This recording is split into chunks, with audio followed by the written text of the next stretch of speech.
All right, guys. We have played a ton of games over the last 2 years. Like I don't even know how many. Like hundreds at hundreds at this point. So we have to pick our top game, one game. I'll let you guys maybe do a little shout out to a second or third game. But we need to pick just one game.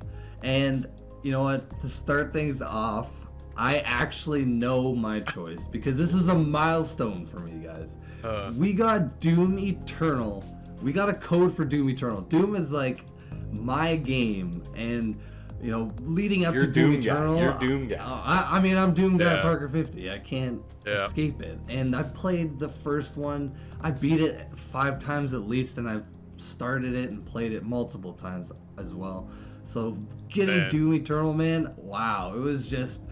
I gave it 10 out of 10, I'm pretty sure, which I don't think it really was a 10 out of 10. I was pretty hyped. But, I don't know. If that game, if I had to pick one, I guess it would be Doom Eternal. But, man, there have been so many games where we never would have seen them, but completely blindsided me. And, like, one of those was Genesis Alpha 1, this kind of simulator space game that I love that game. I still play it to this day.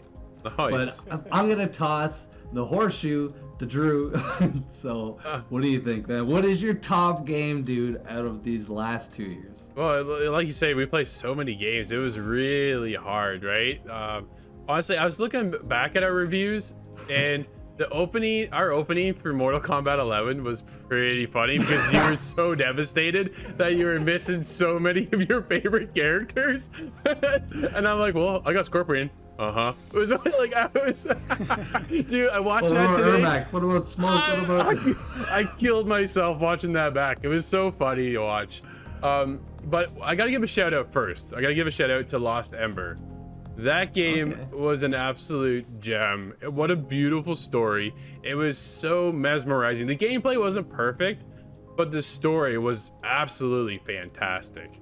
I think that was one of the standouts for me. But one of my top games, honestly, has got to be The Last of Us Part 2. Wow. That was such a special review for me to embark on Ellie's journey and be a part of that experience. And then to wrap it up, like, that game is an absolute masterpiece. Spoiler, I think it might be his game of the year.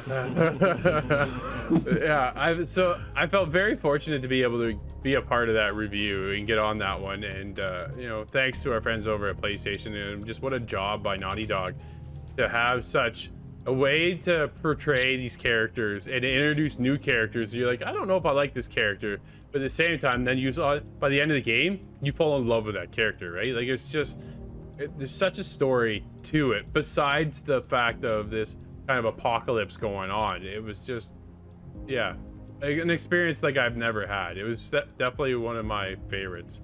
There's so many more I could pick though. Corey, how about you, buddy? How about you? Well, when we were talking about doing this discussion, I'm sure we all had the same problem, right? What game do you choose? We've played, like Nate said, we've played literally hundreds. And it was so tough to kind of narrow it down. But for me, it came down to my kind of attachment to the game. And it was because of, the interview that maybe I did with the CEO of the company of the game, and that is Torchlight.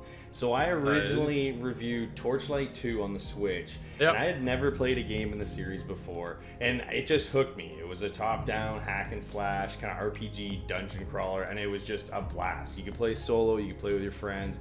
It was a good time. So when I got to talk to Max Schaefer about Torchlight 3, I mean, I was already juiced up from the first playthrough of Torchlight 2, so I was really excited to kind of, learn about some things about the new game. So when I got to eventually review Torchlight 3, I mean, you're just so much more involved in that game, right? I mean, there's a little more emotion there, you just have a little more invested into it, and I can't say that I know it's 2 reviews, but it's the same game in the same series. So I'm just gonna say that the Torchlight series has definitely been the highlight for me when it's come to my kind of review career. Well, man, I remember you talking about Torchlight too and being like, "Yo, this game is really cool, man." And like, honestly, over the last ever since you've reviewed that game, you kind of periodically just talk about, yeah, I'm just playing some Torchlight, Yeah, never put it down, really, man. I never put it down. That's cool. Yeah, Torchlight 3, make sure you just start in the multiplayer. Just saying. Yeah. How about you, Scott? What's your highlight there, buddy? Because you've been playing a ton. Yeah, I have experienced a lot of games, and a lot of games from different genres that I wasn't normally really familiar with. But for me, it sticks out the very stylized worlds, or a really good storytelling experience. That's the kind of thing that keeps me fixated on the game. And I have to give a shout out. I have to tip the hat to Sekiro. Because that game is solid, from solid developers, and it's just an amazing time. Yeah. It's punishing though. Oh man. And in favor of a kind of more streamlined story and heavy kind of action scenes and stuff of that caliber, I have to say that my favorite game has been Daymare 1998. Wow. That one is so stylized in the same way as Sekiro, but in different styles. And the way it tells the story, and the different hooks, and they pull your heartstrings at times. It's got a little bit of everything, and that game is something I still think about. Wow. Oh man, I remember viewing that game with you, dude, and I was like, this game's kind of like got this Resident Evil, Dead Space kind of feel, and then we're playing as this one character, and then like boom, something crazy happens. I'm like, okay, and I don't know. That game was really cool, man. I really enjoyed that one too. I like the fact that we review so many games, because it does kind of broaden our horizon and allows us to experience things we never probably would have played if we weren't in the industry, right?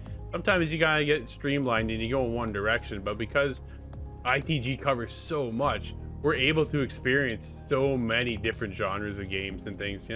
We have so many behind us, but we're only getting started. I can't wait to see what the next year brings for more games.